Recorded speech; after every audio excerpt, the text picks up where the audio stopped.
All right, everybody. It is 2 o'clock on the nose. Thanks for joining. I hope everyone's staying warm. If you don't know me, my name is Phil Belcastro. I am a customer application specialist here with Mintek Resources. Write my name down anytime you got any technical questions that any of your sales guys don't quite know. Reach out to me and I'll see what I can do. So with that, we like to put on these little webinars every once in a while. If you ever have an idea for some topics, let us know. But very topical today is cold weather, and it's more specifically for me and Mintek Resources, cold weather liming. Get my clicks going here. All right, so here's the headline from weather.com. This was yesterday. I checked today, and it says that it may get colder than you think, and how cold will temps go. So I think if you're on this, you're probably experiencing some colder than usual temps. So I'm in Pittsburgh, and it is cold here and snowy. So with that, we know that the deadlines that we're all held to, working towards, we know that they're not checking the weather, right? So let's talk about how we can stay ahead of that. So we know that have no fear, Mintek is here. You know, our solutions, we dry, modify, and stabilize soils. Anytime you've been on any of these webinars or in-person lunch and learns, you preach those 3 words all the time. We're going to dry, modify, and stabilize, even in these cold months. And how are we going to do that, especially in these cold months? Well, we're going to heat up when it's cold out. When our products are applied, there's an exothermic reaction that takes place anytime we're around moisture. And that reaction obviously is going to generate some heat. So it's going to quickly drive the project site and help to drive those chemical reactions. And our products will also dramatically improve the soil properties. And that's on the modification and stabilization side. So in those medium to high PI soils, they tend to contain a lot of moisture, and lots of times, especially this time of year, they're very problematic. So our products are going to alter the critical water contents, shrinking that liquid limit, plastic limit gap, helping to reduce and drop that PI. So the result is going to be a reduced, if not eliminated, shrink swell potential. We're going to increase the strength, both immediate through soil modification and also long-term with stabilization. We're going to help those compactive efforts and help make an overall improved working platform. So to the agenda, kind of dropped it down a couple just to help me on the flow with that initial weather.com, but we've kind of already talked through the first couple. Problems, well, we're talking about those deadlines, not checking the weather, right? Solutions, Mintek's products. We got the support team, myself, other technical minds, our sales team. So we got that support, and of course, other resources. Check out our webpage. There we got different case studies, soil guides, SDSs, simple things like that if you need it. So check all those out. How? Again, our products, well, they create that heat. We're going to fool that soil into thinking it's warmer out. I wish that was easy enough for us. Tips, we're going to get into that next. And then we're going to continue to talk about CQL. That's another recent webinar we did, our construction quicklime, where we've tailored that quicklime product to the construction industry. And then we're going to finish with a couple of case studies. So with that, this is a map I pulled last week. You can see January 8th, so last Wednesday. More purples down our area now, but so this is last week, definitely cold conditions. We're going to focus here on kind of the area that we tend to serve, and you'll see that we're still shipping loads. This is kind of a heat map of where some of our loads are headed. So that Chicago to Columbus to Cleveland corridor, Richmond, Charlotte, Central and North Alabama. So the lime is still out there. It's still working. So I thought that was kind of relevant. You know, I was thinking, hey, are things slowing down? And we had a neat little tool in our system there to kind of track where those loads are. So that we've put together some of these tips, and let's get into them. So these tips, we also have cut sheets available with these on them, but this is what we're going to talk through today. Different tips for working in the cold. So the first one, it might sound counterintuitive, but add water if you need to. So both our calcium LKD and the quicklime, we need that free water to start that exothermic reaction, and that reaction is going to help to generate heat. So if you are working in conditions where we have a little bit of frost on that top layer, top couple inches, we need to get that thawed out first. So if we add some water, it's going to start the reaction with that lime, going to generate some heat. It's going to thaw the other soil below it. And that's what you're seeing here in the picture. This is one from a couple years ago outside Chicago. We had spread the lime. In the background is a water truck, and we are just dosing to sprinkle a little bit of water to kickstart that reaction. So it's not steam you're seeing, or excuse me, that is steam. It's not dust you're seeing. And before the reclaimer gets on there to start to mix it in, it's just something neat that the owners and people that maybe aren't quite as familiar with lime, it's something neat you can actually see. You know, not this magic voodoo dust that we're putting down on the ground that's going to dry it. There's a chemical reaction. We can actually see the result in that steam. So adding that water and increasing that temperature is really important if we're right at that freezing mark or the groundwater's there.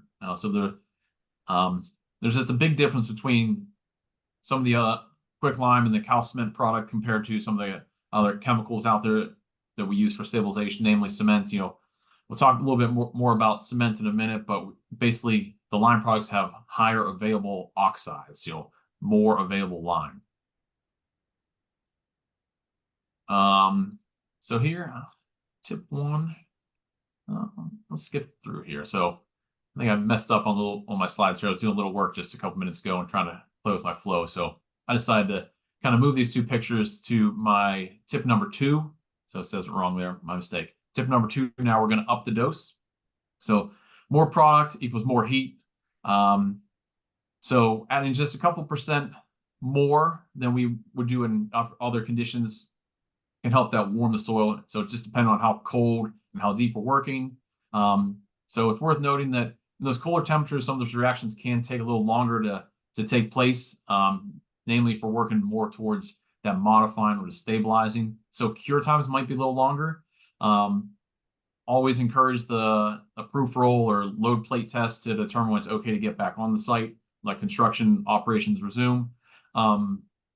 As opposed to some of the DOTs, so the specs, you know, typically a 7-day cure time minimum, where I'm always out there kind of challenging that. Let's let the soil tell us when it's okay to continue, versus kind of that arbitrary 7-day number where we might be okay to get on that earlier. So I really like the proof roll. To the pictures, why did I throw this up here? So as an extreme example, and an example I do sometimes in the lab. So I do some kind of interesting experiments, if you will, in my free time, of course. Kids don't think it's very interesting, although. Speaking of kids on the left, I'm actually frying an egg for some high school kids. That white there is a hoodie of a kid that's standing kind of in front of the person who's taking the picture. So it's an impressive exothermic reaction. So right now in that picture, I'm just using lime and water. So not using kind of the right proportions that we would see out there in the field, but it's getting so hot there that I'm frying eggs. And on the right YouTube video we have up where I just kind of compared Portland cement temperature rise versus quicklime, you can see we got to boiling there at 212. So it's just kind of impressive exothermic reaction, but worth noting, those are kind of for show and tell, if you will. Not what we're going to see in the field, at least not to that degree. The soil is going to buffer that reaction. So it's not going to get to those dangerous marks, but we'll see kind of some temperature increases that we've seen and can expect to see on some slides coming up. Tip number 3, back on track with the numbering. We're going to seal in the heat, get some compaction on that immediately following mixing. We're going to help to retain and trap that heat once we get it going. Better than leaving it exposed to the elements. You know, if it's nice and open, freshly mixed, that molecular flocculation and agglomeration that you might hear me talk about is happening, really helping open up that soil. Well, we want to keep that heat in, so we want to trap it in like a nice blanket. Speaking of a blanket, if we are working in a cut area, move it right away, get some compaction on it. But if you're working in a fill area, get the next lift on it as soon as you can, acting like a nice warm blanket, and just lift after lift, building that heat.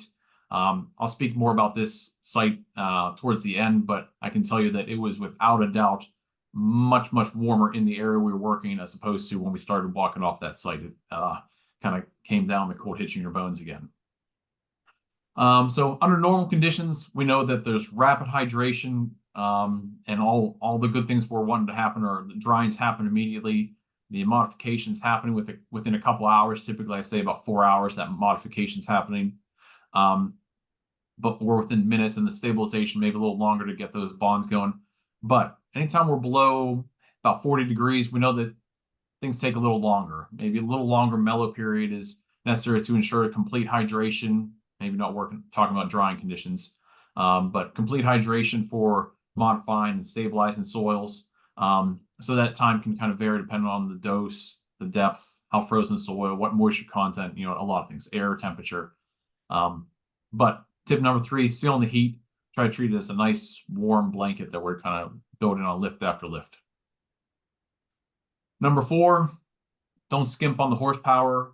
Whenever I'm on calls with folks, I always kind of ask, hey, how you spread it, how you mixing it?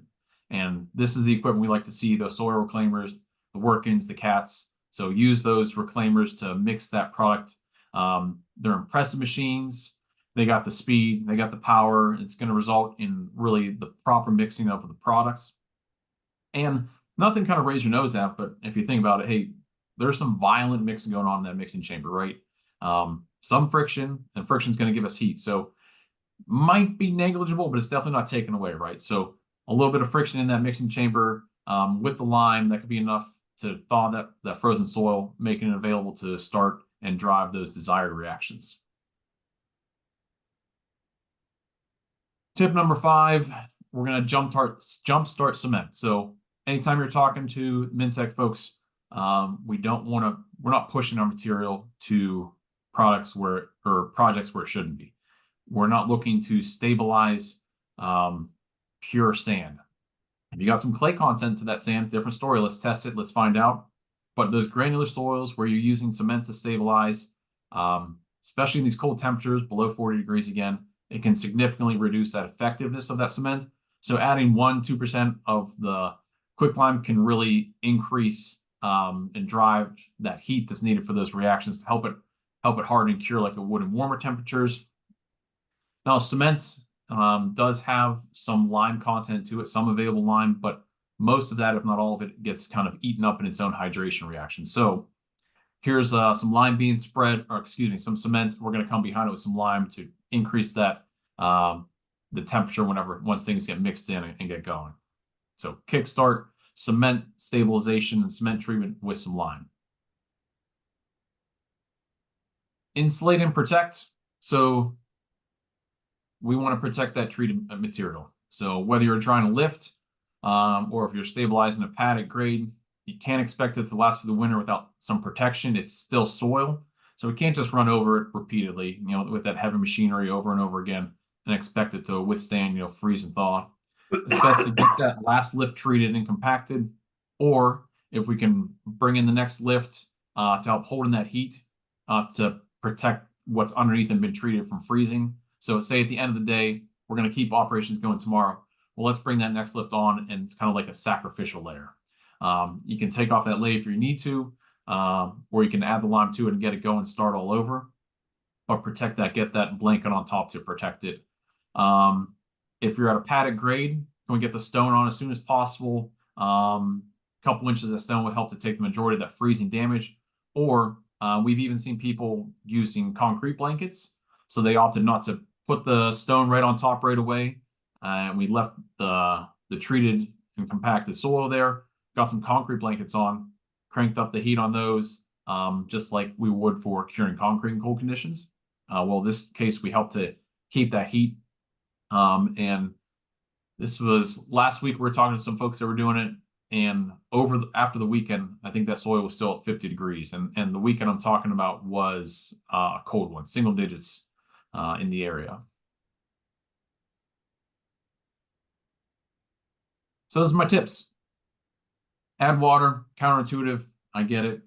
But sometimes we need that free water we need that free water. Sometimes we need to add it, but we need that free water for the lime products to react, whether it be quicklime, whether it be our calciment LKD. We need free water to react, start those hydration reactions, exothermic reactions, drive heat, kind of a chain reaction.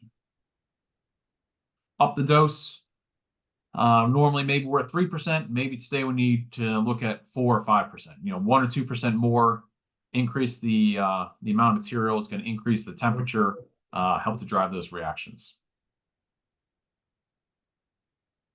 Number 3, sealing the heat. Get some compaction on it if you can, whether that be just a smooth drum roller or if you're working lift after lift and things are looking good. Your pad foot's on there. Get some compaction to lock that in, and then keep working lift after lift.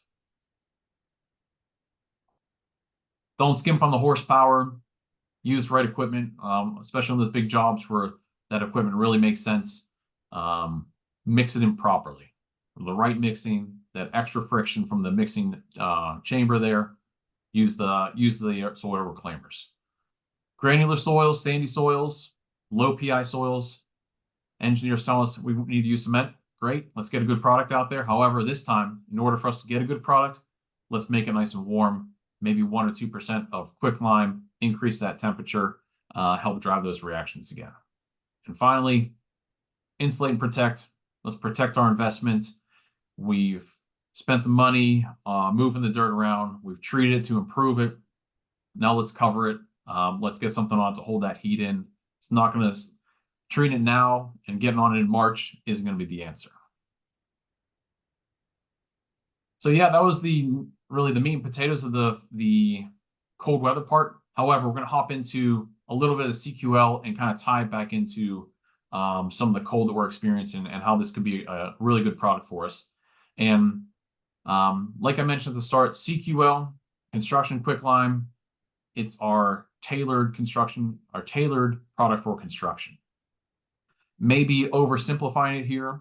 I don't think any of my engineers have joined, but hopefully they haven't to hear me at least say this part, because what have we done to it? Well, we've made it smaller. When we make it smaller, we're going to increase that surface area to volume ratio. And that's really going to help to drive those reactions. It's think about like a granulated sugar versus sugar cube in your lemonade. How that granulated sugar will go into solution faster. Well, that's what we're doing here. Those smaller products, those smaller materials are going to help us. And it's really worked well, has some really good feedback out there. So what's different about it? Well, it's still the lime that I love, right? It's still quicklime's going to dry, modify, and stabilize. So the QL part's still true there, still quicklime.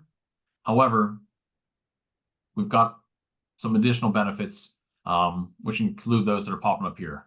So the mixing, so better homogenization, kind of that analogy I just referred to, the sugar cube versus granulated sugar. And lots of times we've seen a single pass mix be sufficient to mix up and break things down. Better flow. We find that it's going to the back of those spreader trucks for us compared to some other more traditional quicklime fines, I call them, that might drop out in the spreader trucks and not fill all those voids all the way in the back. So that's helping to reduce and eliminate those extra treks for that spreader truck. So a single pneumatic can fill a spreader truck now. That pneumatic's gone. The spreader truck has a full load out there to spread across the site. It's not coming back to just pick up that partial load. Spreading versatility. Hey, at times we know that just that right granular for that quicklime fines product, and maybe it's getting caught up between something and binding up and causing problems. So I know you don't want to be the guy in the truck shoveling it out, and you probably don't want to be the guy listening to that issue happening. So we're seeing that really the spreading versatility across those spreader trucks has been that we are able to put this material in there and it's flowing out just like those other stabilization products, the cements, the calciment LKDs. Reduced mellow.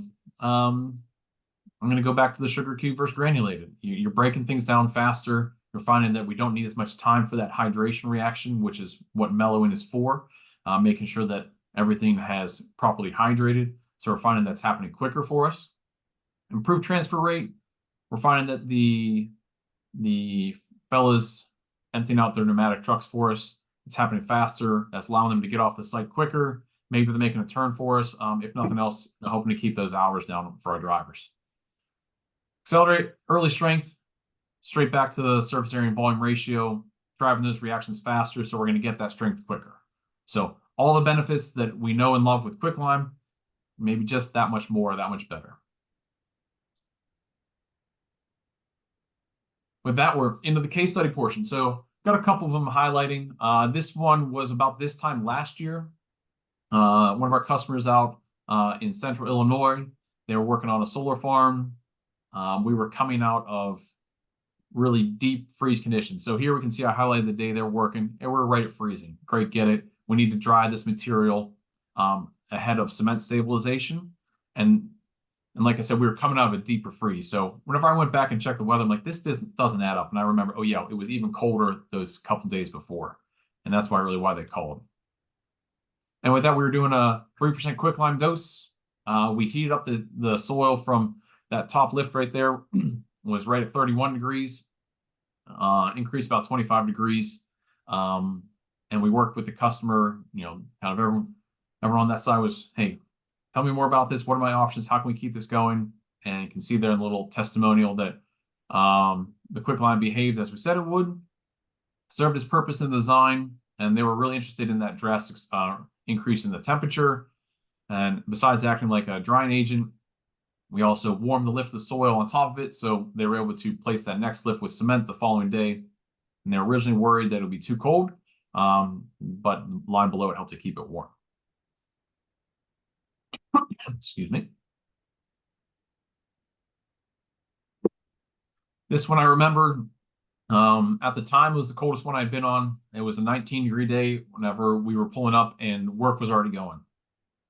Amazon, tight schedule. We needed to get that one built. As we all know, I just put some items in my cart.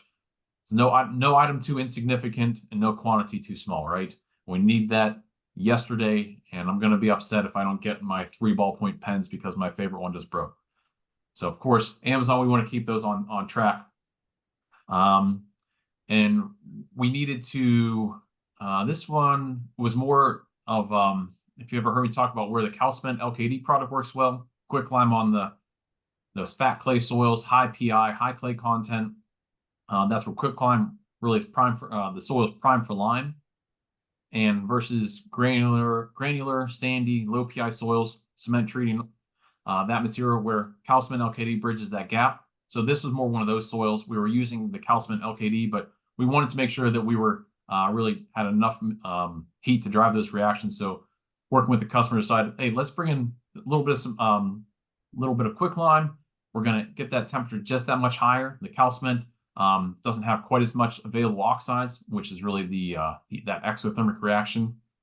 So that's what we decided to do on this one. So let's see, I got a couple of clicks here. See, it was 19 degrees. I thought I had another click. I'm looking on my presenter view, which nothing else is there. But this was a great one at the time. Just 1% of quicklime helped increase that temperature to where we wanted it. And you can see it was obviously a cold day there with the snow. And I was feeling the 19 degrees. And the last one, this is kind of hot off the press. Last Friday, here in my hometown, other side of town for me, we were on a country club and getting ready for an event in the spring and summer. Need to stay on track, need to stay on schedule. And we got feedback that the previous 2 weeks, scratching our heads, what are we going to do? And now they're back to work, and they plan to be done with this section in 2 weeks. So kind of a real change in action on that site from really nothing to work being done. It was progressing, it was working. It was a slip repair, working on this golf course. And I felt comfortable saying that it was extreme cold conditions. And like I mentioned before, that 19-degree day, it was cold. We're pushing it. We're below that 20-degree mark that I know a lot of folks tend to use. Hey, that's when equipment starts kind of getting a little right on that edge. And, how cold do you want your guys to work? I've seen that 20-degree threshold before.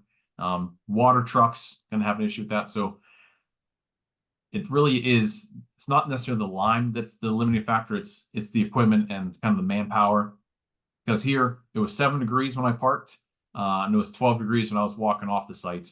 And I unfortunately didn't have a temperature probe to put kind of in that area to see where it was, but it was absolutely steaming there. It was pretty cool to be on. I was like walking in a little cloud of fog. So really cold there. Actually, really cold there. So that one was really impressive to see. Yeah, so with that, thanks for joining us. We talked about cold weather liming. We've been using these tips from Chicago to Tennessee to Pittsburgh now in the last couple of weeks. In fact, earlier this week, I was down in Baton Rouge talking to some folks, and I was talking cold weather with them because if you recall that map at the start, the blues, the purples, the pinks were creeping all the way down south. So, but keep in mind that Mintek Resources is the big word in Mintek Resources. We've got other folks on our other folks. I misspoke, but maybe not. Other folks out there, our sales team, super knowledgeable. Reach out to them. We've got this sort of stuff on our website, FAQs. We've put together kind of the best of the best from how we see it on the lime specification side. So that's our general guidelines for lime stabilization. Got our CQL. We've got a nice white paper out there for what we've seen so far in the CQL. And another white paper we've recently developed is our accelerated cure. Industry standard is 7 days.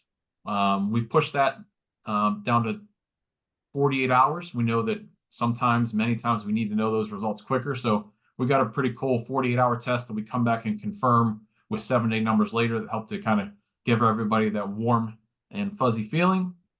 So just a couple things that are out there, in addition to a cold weather cut sheet that's got, I don't want to say all the information I spoke to. I got to give myself a little credit, but it's got all those tips and tricks that we spoke to today. So with that, I'll open it up. I'll kind of check the chat box, see if any questions came in.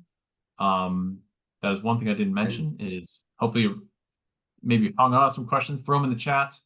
We're recording this. Hopefully we can circulate it to others that might be interested on your side. I feel like there's one other thing, maybe PDHs. You can reach out if you're interested in some PDH certificates as well. So with that, I'll maybe be quiet for a minute. I'll check the chat. Nothing right now. So yeah, feel free to let us know if you got any questions. Brock, I see you got your hand raised. I'll see what I can do. Can you use the chat to type it out?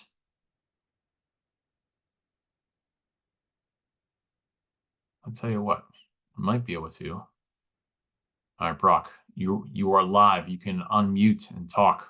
We're going off the rails Can you hear here. me? I can. Hey, what do you got going on? Good, man. How are you? Good.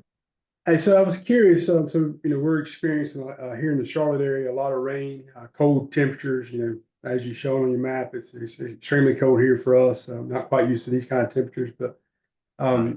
with the amount of rain that we're receiving, we're getting 6 inches of frozen ground on some projects. And my question really is, in that like a wall scenario, like we're building segmental retaining walls and grids being used, and naturally we don't put lime product in where grids being placed. Is there a product that you're aware of, or is that a concern? I've never seen testing to back up that theory that lime cannot be used when grids being used. Every once in a while, someone comes asking about maybe, and I think it's probably what this concern is. It's the only concern I can think of, pH concerns. So I would say check with the manufacturer of the grid to see what that thing can handle. The cheaper ones might be an issue, but usually, kind of those brand name, the Tensars, the things like that, I haven't experienced any issues with that. So Okay. that's my answer. I don't know if we got anyone on the sales team, if they've got any experience with that. I think I saw Jim on. Craig, I don't know if anything to add on that one, but my suggestion would be to check on the manufacturer of the on that end to see if there's any restrictions. Can you hear me? Yeah, Jim, I can hear you. And hopefully everybody else can too. It's been my understanding with respect to that question that there are two, to alluding a little bit to what you said, there's some less expensive grids, and then there's some other grids that are out there as well. And it's been my understanding through discussions with clients over the years that there are some restrictions to some of the grid that you would use in a retaining wall. However, there are some that are have a higher specification with respect to, using a higher pH type of backfill against that retaining wall, not going to degrade the grid and so on and so forth. So that's been what I've been told and understood through the years. So back to Brock's question, I would say check with your grid manufacturer, see if there's an upgrade or something that can get you through this period of time when it's so saturated and you've got to use quicklime or just stop for that matter. So anyway, my 2 cents. Okay. I'll reach out to those guys and maybe shoot you over their cut sheets on their fabric, and I've definitely got to start thinking differently given the weather we're seeing here in the Carolinas. I got someone coming at me on the text, but hey, James, you can, I think you should now be able to talk. Kenneth was texting me, saying you're having some issues not letting you type. So I think I made it so you can talk now, if you want to come off mute. At least I thought. You there? Can you hear me now?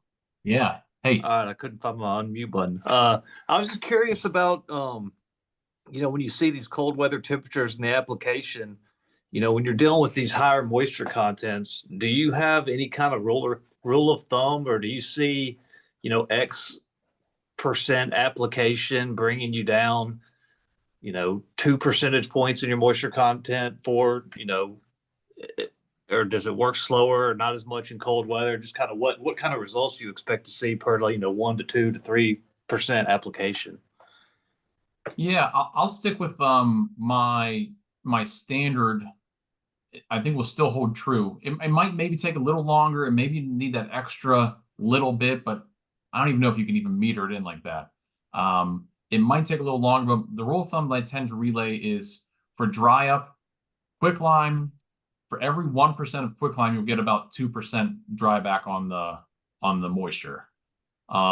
If you're in the areas where we got exposure to our Calcement LKD product, it's more of a 1-to-1. And then I know that folks are out there still using cement to dry. I encourage you to reach out to us. We can do a dry up site or something like that. But if you're using cement, it's more like 1% cement is going to give you like a 0.5 to 0.75% dry back. So I think those ratios are still the same. That's what I've been relaying for years now. So it's kind of a 2-to-1 for drying on the quicklime, 1-to-1 on the Calcement LKD, and I encourage you to use lime products over cement for drying applications.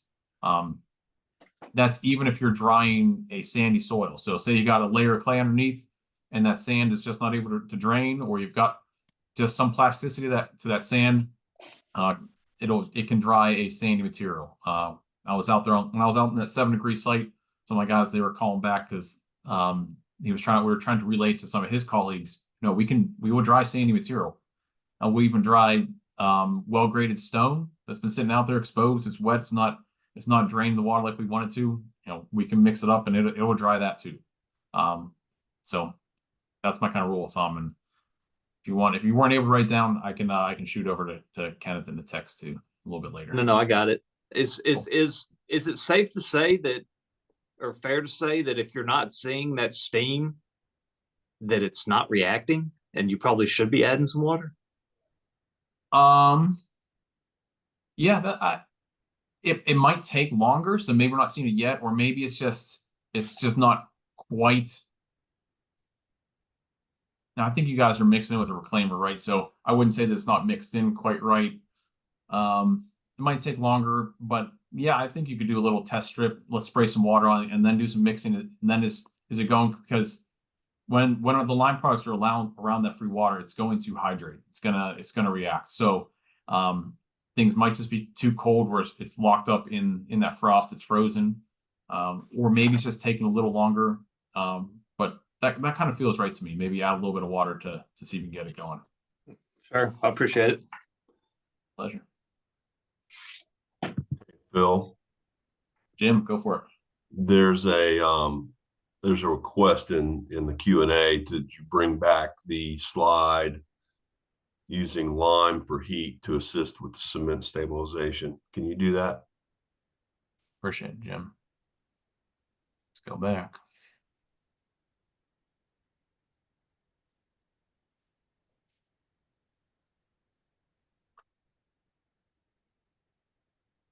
Yeah, the picture, if I'm recalling, we got to work through my clicks here. If I recall, should be tip 5 here. There it is.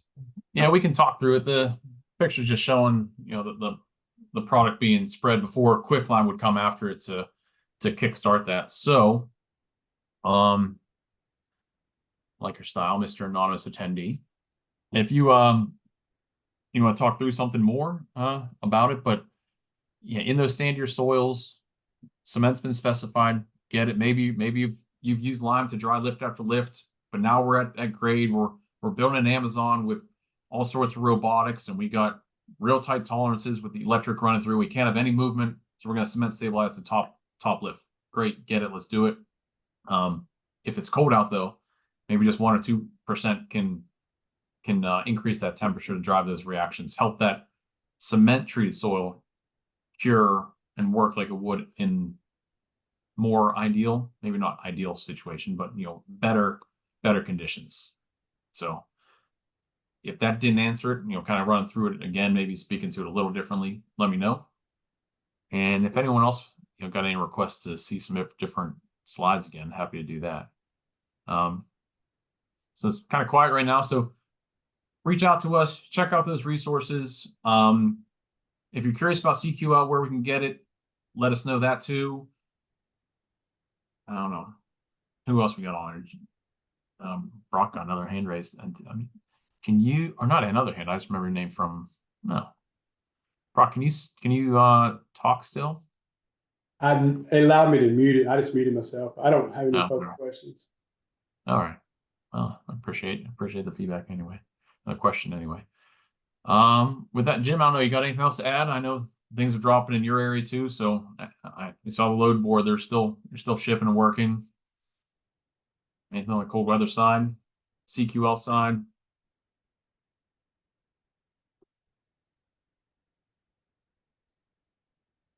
Craig, if you want to add anything on, I think you were able to speak to, but that's kind of all I had today, folks. So feel free to use this as a resource. Don't think it's stupid questions. Only question stupid is the one you don't ask, right? So all about it, all about talking through things. Let me know what's going on in your project. Happy to do the testing. We got the in-house lab. Send us a couple buckets. We'll compare it to, we'll do some quicklime. We'll check out the LKD, compare it to cement if you like. Unconfined compressive strength testing, CBRs. What's your shrink swell? Straight dry up testing. Things like that. Help prove out the products. Just allow folks out there to have another tool in the toolbox. So with that, thanks again for joining. Stay warm out there and take care.